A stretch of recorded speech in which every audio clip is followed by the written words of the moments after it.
Coming up on today's episode of the Virtual Couch, we're going deep into your mind. We're talking about your thoughts and even more, fear. So what are we actually afraid of, and what do we do when we're afraid of a thought or a feeling or an emotion? Do we avoid it? Do we kind of just opt out of life? Do we distract? Sure we do. That's kind of what we're built to do. It's human nature. But today we're going to talk about how to get out of that fear trap. That and plenty more coming up on today's episode of the Virtual Couch.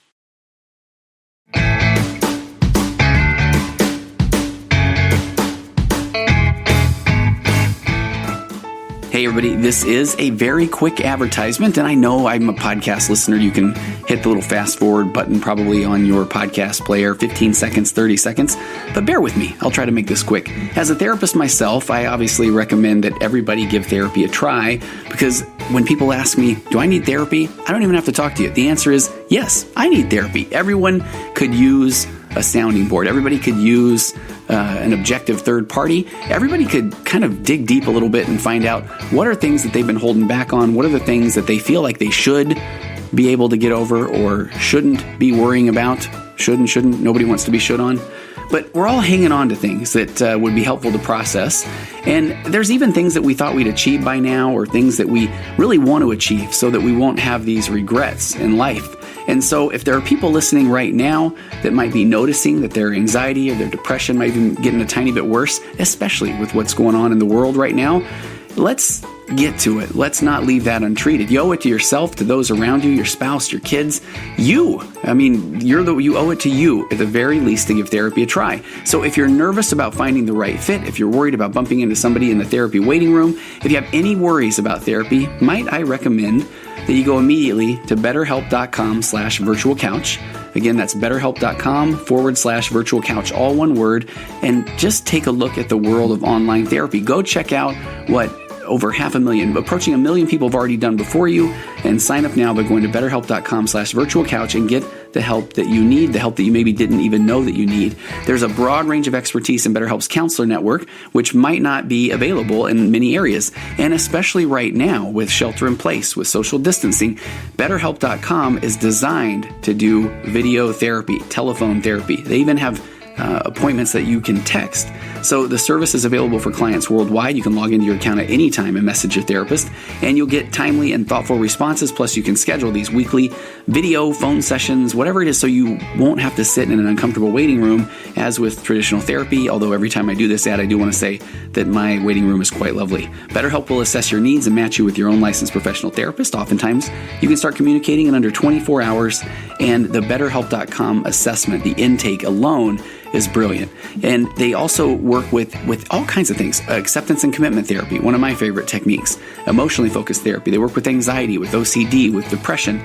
So do yourself a favor. Go to betterhelp.com/virtualcouch. You'll receive 10% off your first month's services. And I can't lie, obviously, if you're going to betterhelp.com/virtualcouch, and this is the Virtual Couch podcast, it's going to help me out a little bit too. So go check it out. You'll receive 10% off your first month's services. What are you waiting for? Just go check it out. betterhelp.com/virtualcouch. Try it today.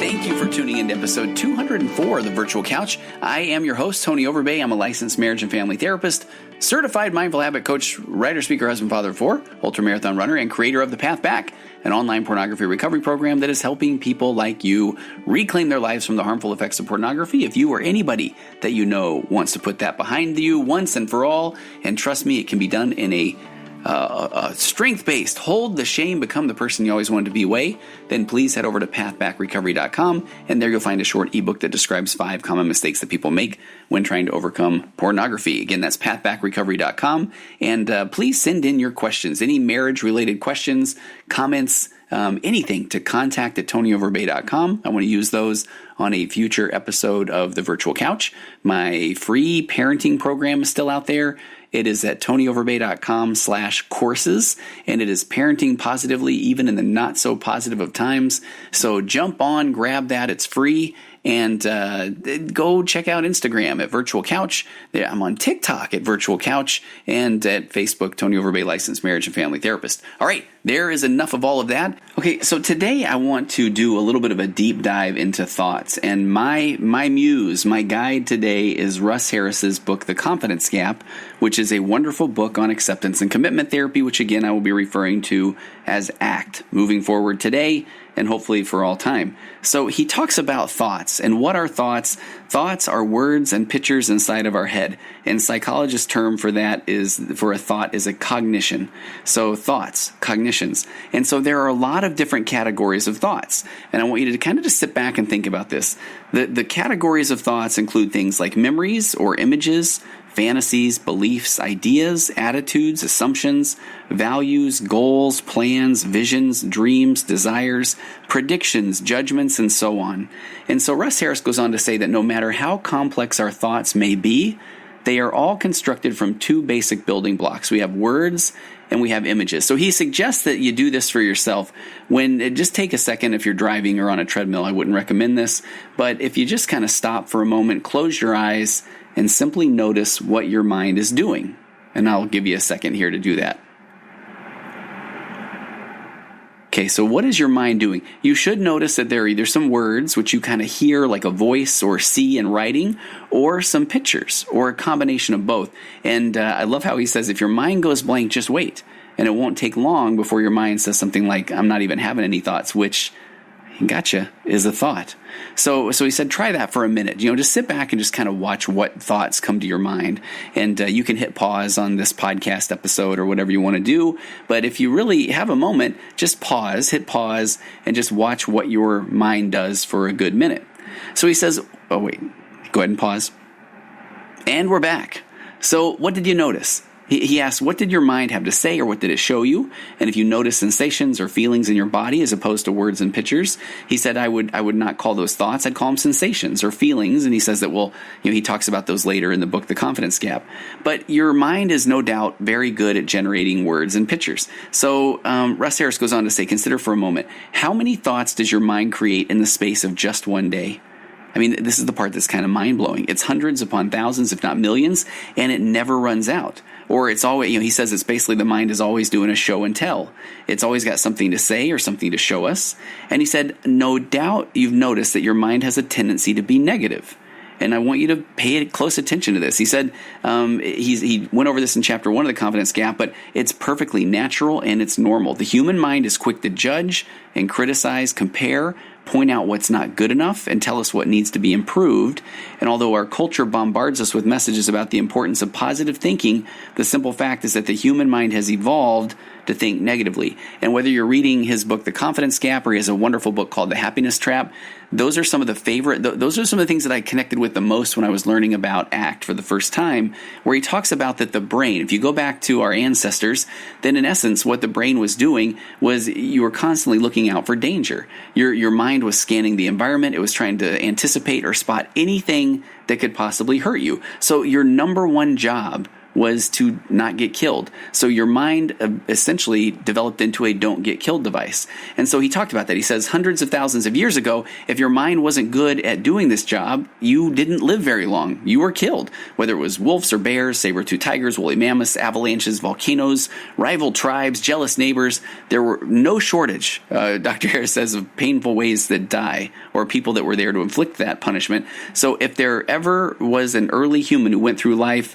in a fearless and carefree manner, only noticing all the good things around them, thinking positively, that nothing would ever go wrong, they probably would have been eaten or trampled or murdered pretty quickly. So long before they'd had a chance to reproduce. So he says that basically, if we look at that you and I evolved from people that were always on the lookout, always alert for danger, always prepared for the worst. So our modern brains are always trying to anticipate what could hurt us or harm us, or what's always trying to predict what might go wrong. So he said, no wonder that we have so many doubts and worries and concerns and fears of failure, that this is not a sign of a weak or a defective mind. It is actually normal. It's a natural byproduct of our minds evolving, of our minds continually looking out for the, I really don't want to die. So, and again, that's where I'm going to say, bless your mind's heart for wanting to keep you alive and keep you in the ball game. So that's why he said, even if you diligently practice positive thinking every single day of your life, you can't stop your mind from generating negative thoughts. So that is okay. You are okay. You are a human being. And he said, most people are surprised to hear this. After all, our society bombards us with messages about the importance of positive thinking. And I mean, I am an optimist, an eternal optimist. So I too think positively, but what I love about ACT is it kind of teaches you this concept that when you think about things that might go negative, or what if, all of these fears, and I've been doing a lot, if you can't tell, over the last few weeks on anxiety and how the brain works with that, then that's normal. And so we're okay. And he says that unfortunately what a lot of books and articles and courses on positive thinking often fail to mention is that although we can learn to think a bit more positively, we can't stop the negative thoughts from arising. And one of the things that comes up in my office over and over and over again, and I'm not being dramatic, is that when I'm working with somebody, and even when these ACT principles resonate, when they gel, when people feel like, wow, that makes so much sense, that I'm not broken, I'm human because of all the experiences that I brought to the table at this point. Even when they hear that, they say, okay, but you're going to give me tools so I can stop the negative thoughts, so I won't think those anymore, right? And I'm like, oh my goodness, no. I mean, I'm going to help you understand where they come from and understand that you're human. And as a matter of fact, what I'm going to do is help you learn how to recognize them, not give them as big of a platform or as much attention, to even acknowledge them, diffuse from them, invite your feelings to come along for the ride as you do something more positive. And that's one of the big keys. And I love this. Russ Harris says, anything that you've read in self-help books about erasing old mental tapes or deleting old programs or eliminating negative core beliefs, and this is I think he's from Australia and New Zealand, he says that is stuff and nonsense. So he said the latest discoveries in the world of neuroscience make it very clear that the brain does not eliminate or eradicate old neural pathways. Rather, it lays down new ones on top of the old ones. The more that you use these new neural pathways, the more habitual your patterns of thinking will become. And those old neural pathways won't disappear, but those old patterns of thinking, they may not vanish, but you are going to develop new neural pathways and new patterns of thinking that you will learn how to diffuse from the old ones and turn toward the new ones. He said it's a bit like cutting a new path through a forest. The more that new pathway is used, the more established it becomes, but the old pathway doesn't cease to exist. If it gets used less often, the grass may grow over it to some degree, but it's still there and it can easily be reclaimed if you start walking over it again and again and again. But he said the problem with this analogy is that it's easy to stop using an old pathway in a forest, but he says it's 1 billion times harder to stop using an old pathway in your brain. So he said, here's another analogy that might be better. When you practice new types of thinking, he said it's like learning to speak a new language. No matter how fluent you become in the new language, your old language doesn't disappear. No matter how well you learn to speak Spanish, you won't lose the ability to speak English. So let me go back to something. He's talking about the brain, and he's talking about these new neural pathways. And here's where I love being able to pull from a lot of different evidence-based sources when I go back to Charles Duhigg's book, The Power of Habit, where he talks about the basal ganglia, the habit center of the brain. And again, fun fact, squirrels and fish basically are all basal ganglia. They're all habitual. They're all just that present in the moment, trying not to get killed. But the more of this gray matter we have, the more of this corpus callosum that connects the left and the right hemispheres of the brain, the more of that we have, the more of these kind of thought processes we have going. And again, the brain, bless its heart, wants to live forever. It can't blame it. So it wants to survive, and by doing so, it thinks that it needs to use as little electrical activity as possible. The thing is, it doesn't really realize that it's not going to, there is no finite amount of electrical activity for the brain. So I appreciate what it's trying to do. It's trying to run on low power mode constantly, but that isn't necessarily best for us at all times. Where I'm going with this is that when we tie our shoe a bunch, when we back out of the driveway, when we do things habitually, those things get filed away in our basal ganglia in this habit center, because it takes less electrical activity to pull from the habit center of the brain. Now, what we've learned as well, and what Russ Harris talks about here, is that even our habitual thought processes lay down neural pathways. Even our habitual thought processes are filed away into this basal ganglia, this habit center of the brain. So even when we kind of are starting to think that we want to do something new, our brain is quick to pull from the basal ganglia and say, I don't think it's going to work, or this is what happened last time, because your brain says, okay, we've eliminated that threat. We can go back to kind of relaxing. We can go back to chill mode because it believes that chill mode is going to make it last a lot longer. Okay, but today where I want to go next is talking about fear. In Harris's book, The Confidence Gap, chapter 14, he talks about something called the fear trap. And so I'm going to read a little bit here that he says at the age of 19, Albert Ellis was terrified of rejection by women. So of course, at that point in his life, Albert Ellis had no idea that he would one day become one of the most influential psychologists of the 20th century. It didn't even figure into, of course, his wildest of dreams, but what he did dream about was getting over his fear. So what did he do about it? For a month, Ellis visited the New York Botanical Gardens every day and forced himself to talk to every attractive woman that he encountered. Fearful though he was, somehow he managed to open his mouth and get the words out. And by the end of the month, he had asked over 100 women for a date. So, did he live happily ever after? No, not one single one of those women said yes. But Ellis did not see this as a failure. On the contrary, he regarded it as a great success. Why? Because by this point, he had completely overcome his fear of rejection. He had learned that fear was nothing more nor less than an unpleasant feeling, that it couldn't stop him from doing what he wanted. So he said it was a profound insight that freed him to live a lifetime of adventure. So I love this next analogy. Dr. Harris says, imagine you've grown up in a weird community and you've been taught that sheep are the most dangerous animals on the planet, that they have these huge razor-sharp teeth and they can tear you to shreds, and they love nothing more than to kill and eat human beings, and that they can leap higher than a 3-story house. He said, supposedly you completely believe this, and one day you're out walking through the countryside when you suddenly catch sight of sheep. They're staring at you from behind a small wooden fence. How would you feel? You would be nervous, you would be anxious, you would be terrified. So he said this may seem like a far-fetched fantasy, but he said it's rather the way that we've all been raised to think about fear. So from a young age, Harris says, we've been educated to believe that fear is bad, that fear is a sign of weakness, that it's unnatural, and that successful people don't have it, and that it holds us back in life, and that we need to reduce it or get rid of it. And we all too readily believe this stuff because A, he says the brainwashing starts when we're naive little kids, and B, because fear feels so unpleasant, so therefore it makes sense that it would be bad for us.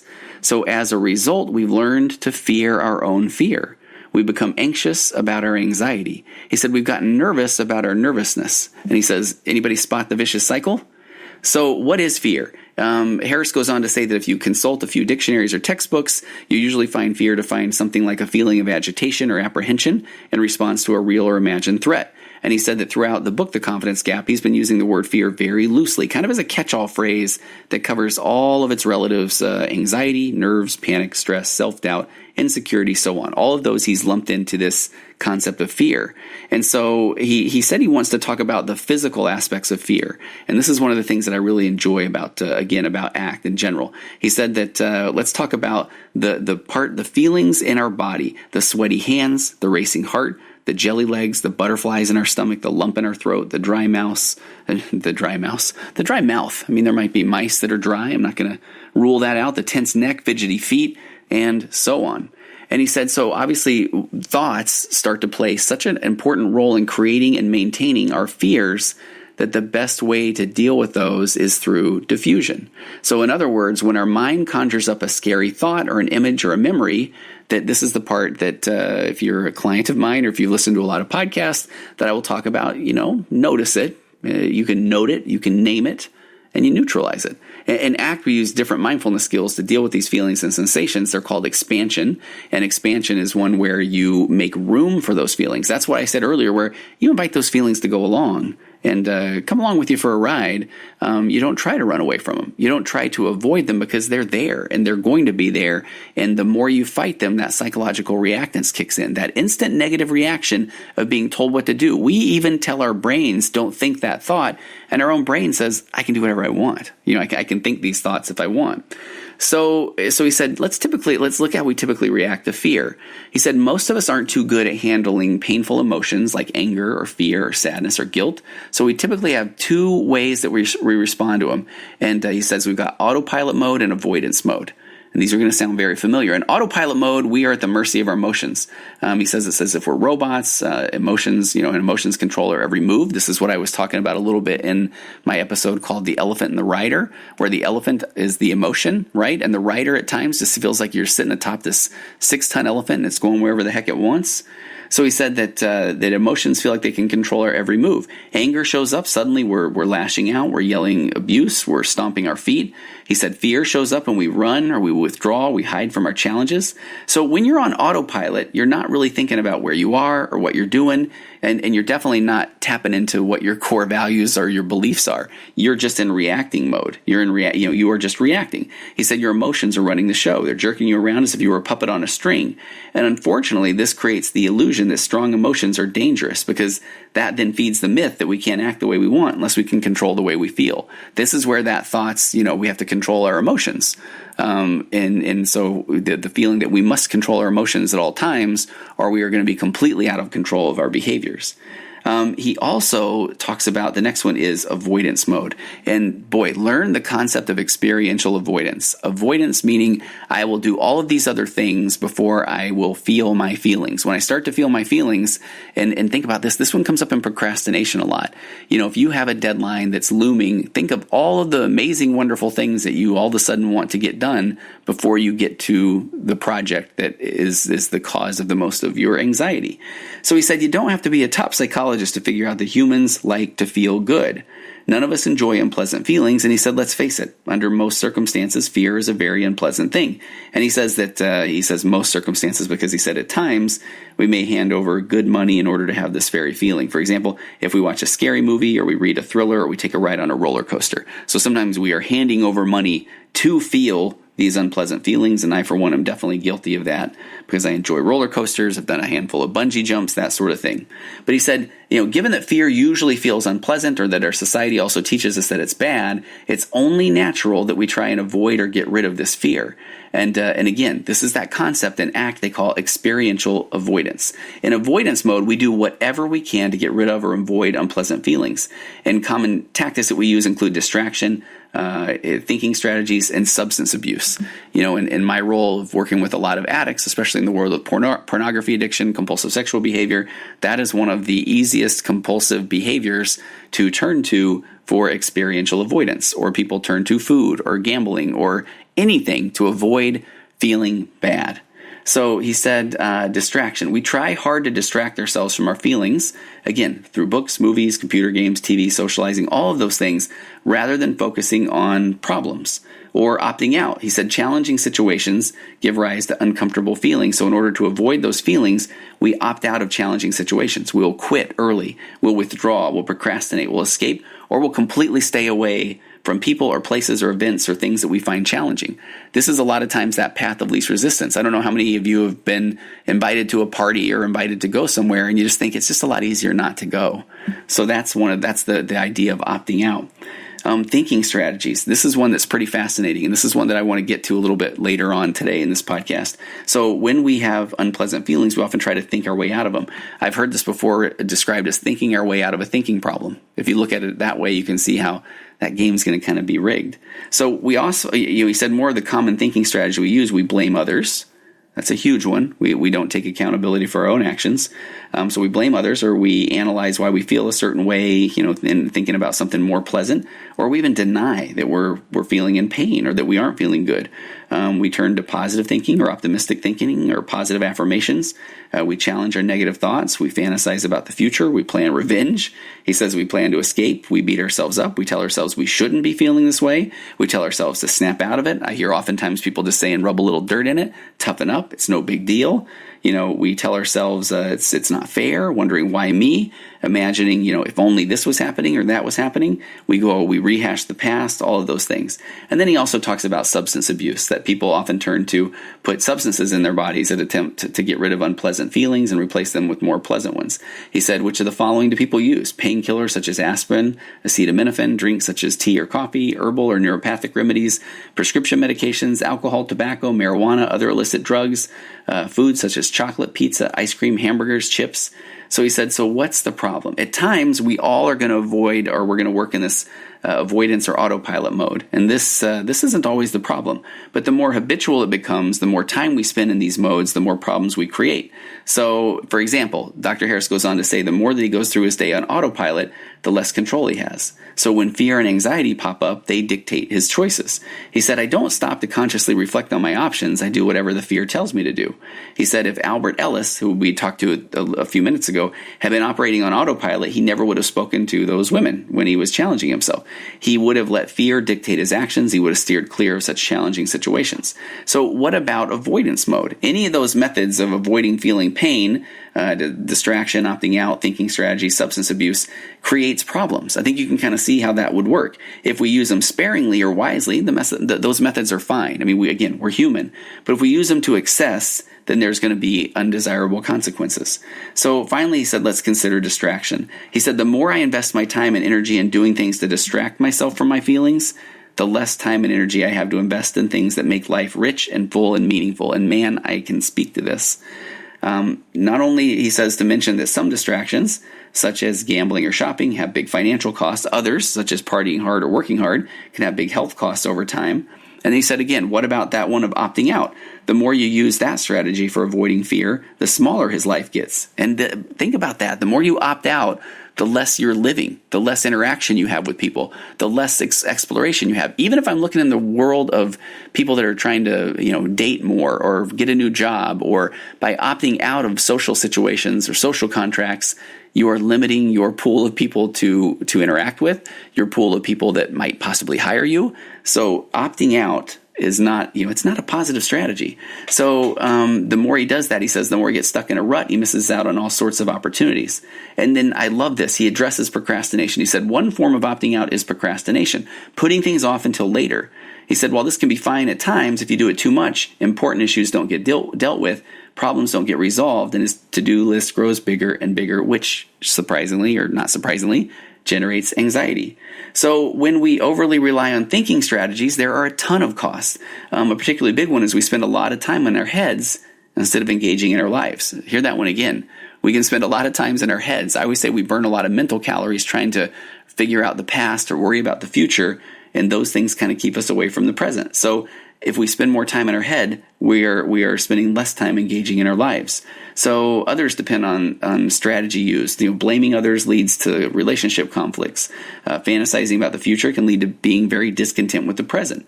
Beating ourselves up just makes us miserable.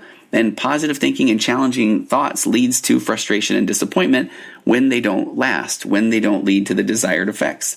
And of course, then if we over-rely on substance abuse, those can cost our physical health because that can vary everything from drug addiction to lung cancer to obesity and so on. So, but arguably the biggest cost of all of this is the more we avoid our fear. And that's why we're talking about fear. We're talking about thoughts. The more we avoid our fear, the bigger it grows and the more influence it has over our actions. So we get stuck in this trap. He calls it the fear trap. And the greater our efforts to get rid of the fear, the greater our fear becomes. And so the greater our fear becomes, then the more it plays havoc on our lives, the more negatively it affects our lives, and the more we're stuck in this fear trap. So I'm going to wrap this up a little bit. Russ Harris says, he's talking again about the fear trap. He says, have you ever heard the saying that you got to get back on the horse? And he makes the note that he's never fallen from a horse, but he has been told it's pretty scary. But immediately after a fall, most people would have fear of getting back on, especially if they were injured when they fell. But the sooner you get back on the horse, you start riding again, the sooner you will regain your confidence. Now, that can be different for each and every person based on their experience with horses. But what happens if you don't remount the horse? You put it off week after week, saying, I'll start again next week, I'll start again next week. The longer you start putting it off, the greater your fear grows. So he said that if you want to get back into horse riding, you'll at some point, and again, there's the key. If you want to get back to horse riding, if you have zero goal, if you have no value around riding a horse, then there's no need to go and put yourself through that kind of exposure. But if your goal is to get back on the horse, then you would want to have exposure. It's called exposure therapy. Exposure basically means staying in contact with whatever you're afraid of until you get used to it. And again, I think one of the key things here is if that is something that is productive for you or something that is significant to you. And once you are exposed, the more you are exposed, there's graded exposure. then the more that you will come to a point where it doesn't hold as much fear. You can kind of get out of that fear trap. He said you've probably seen documentaries where people overcome their phobias, and let's say the subject is terrified of spiders, which, holy cow, I'm terrified of spiders. I didn't realize that until today.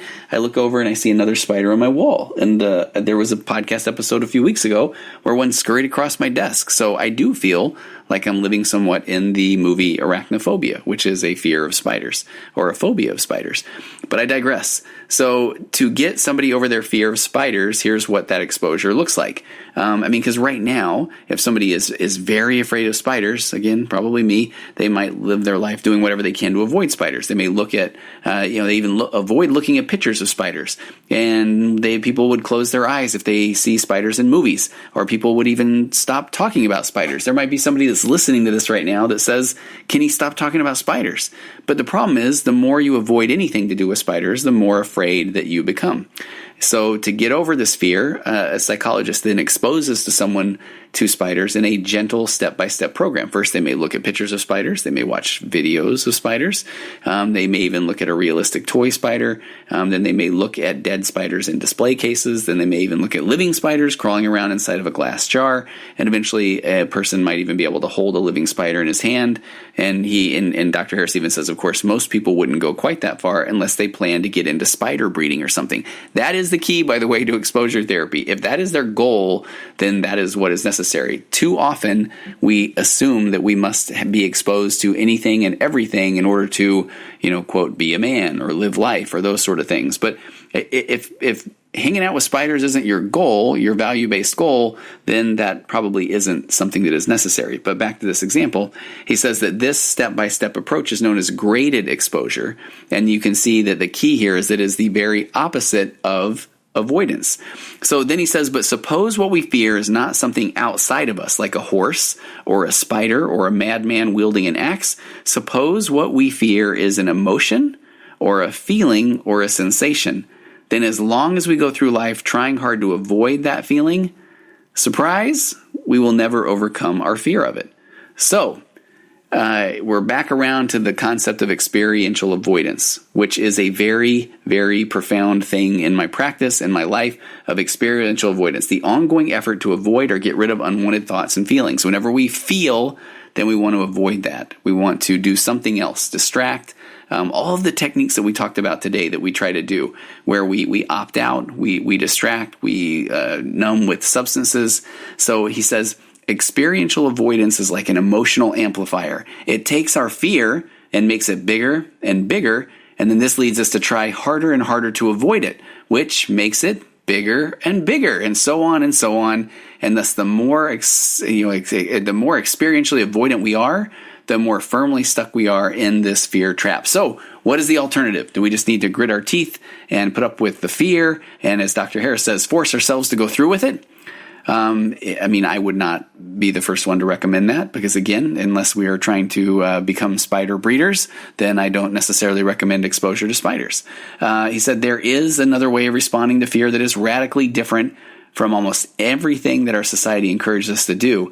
We don't put up with it. We don't tolerate it. We don't suppress it or deny its existence. We don't distract ourselves from it. We don't try to talk ourselves out of it. We don't try to reduce it or eliminate it with self-hypnosis or other techniques. He says that we don't try to make our fear or anxieties or our worries, we don't try to make them go away with medication or herbal remedies or food or alcohol, and we don't try to pretend that they're not there, which is the so-called fake it until you make it approach. So what do? All we need to do is, and this is the next chapter of the confidence gap, you give it space.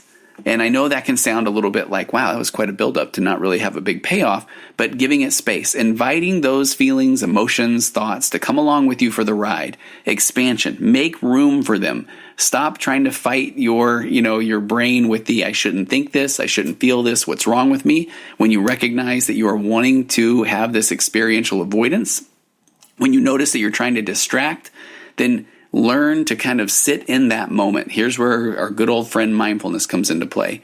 Here's where learning how to breathe in through your nose and out through your mouth and be present in a moment. No, you learn that those feelings will pass. This too shall pass. Just like we have thought after thought after thought, with those thoughts can come feelings and emotions. And so we will learn how to confidently sit there and recognize and acknowledge the feeling because we are human. And we're the only ones of us, the only version of us that is walking around on the planet. So if we have a feeling or a sensation or a thought, it's because we're human. Nothing wrong with us. And so what do we do with those thoughts, feelings, and emotions? We don't try to run away from them. We don't try to suppress them. We just invite them along for the ride. So it sounds to me like that would be the next podcast that I do is talking more about this expansion, ways to kind of give your feelings and emotions space. But I just hope, I want this to come through in every podcast I do, that for too long we've kind of played this game of the I'm broken, what's wrong with me? And I want you to start to change that narrative. The name of the game is, guess what? Nothing is wrong with you and you're not broken. You're human, but you have had some experiences. They might have even been traumatic experiences. They might have been attachment-related experiences, abandonment issues, any of those kind of things. So you are going to feel because of those things that are happening. But then we can learn what to do with those feelings. We can learn not to run away from those feelings, not to distract from those feelings, not to hide from those feelings, but learn how to just kind of acknowledge them, even appreciate them at times, and then let them come along for the ride as you now diffuse from those feelings and turn toward a more value-based goal or a more present life. And those things are what really start to turn this whole dial of change in your life and help you to be more empowered, more present, just in the moment. I could go on, but I realize I'm starting to sound a bit cliched. But thank you for taking the time. If any of you have hung on till right now, feel free to shoot me an email, a quick note at contact@tonyoverbay.com, and let me know if you had any questions on today's episode. I would be happy to answer those questions in a future episode because this stuff is life-changing, and I hope that you can jump on board and that it can change your life too. All right, I don't say this enough, but I'm grateful for the wonderful, the talented Aurora Florence, who I play off every episode that I can with her song "It's Wonderful," because doggone it, life truly is wonderful. I will see you next time on the Virtual Couch. Compressed emotions flying past, our heads and out the other end. The pressures of the daily grind, it's wonderful. Elastic waste and rubber ghost, I'm floating past the midnight hour. They push aside the things that matter.